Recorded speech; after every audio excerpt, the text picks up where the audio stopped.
ছোট্ট একটা গ্রাম, নাম ফুলতলা। নদীর ধারে, মাঠের পাশে গাছপালা ঘেরা এক শান্তিপূর্ণ গ্রাম। রাহুল আর রাহিম ছিল ছোটবেলার বন্ধু। একসাথে ফুটবল খেলতো, স্কুলে যেত, আর গ্রীষ্মের দুপুরে বড় আম গাছের নিচে বসে পাকা আম কুড়োতো। ছিল শুধু বন্ধুত্ব। ধীরে ধীরে রাহুল আর রাহিম কথা বলা বন্ধ করে দিল। কেউ কাউকে দোষ দেয়নি। গ্রামের পঞ্চায়েত বসল।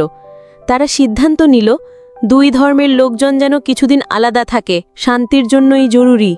এই সিদ্ধান্ত যেন বন্ধুত্বের ওপর শেষ ছুরিটা চালিয়ে দিল। এক রাতে রাহুল চুপি চুপি একটা চিঠি লিখল রাহিমের জন্য।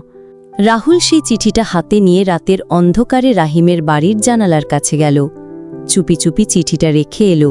পরদিন রাহিম সেই চিঠিটা হাতে পেয়ে হাসল। সেও উত্তর লিখল, আমি জানি আমরা আবার নদীতে ঝাঁপ দেব, আগের মতো। এক সকালে দেখা গেল নদীর ধারে বসে আছে রাহুল আর রাহিম। ওরা আবার পাথর ছুঁড়ে মারছে পানিতে, ঠিক আগের মতো। চোখে মুখে হাসি, যেন কিছুই বদলায়নি। দূর থেকে গ্রামের লোকজন সব দেখল। কেউ কিছু বলল না, শুধু একটা প্রশান্ত হাসি ছড়িয়ে পড়ল মুখে মুখে। দুই ভাইয়ের বন্ধুত্ব যেন আগুন নিভিয়ে দিল।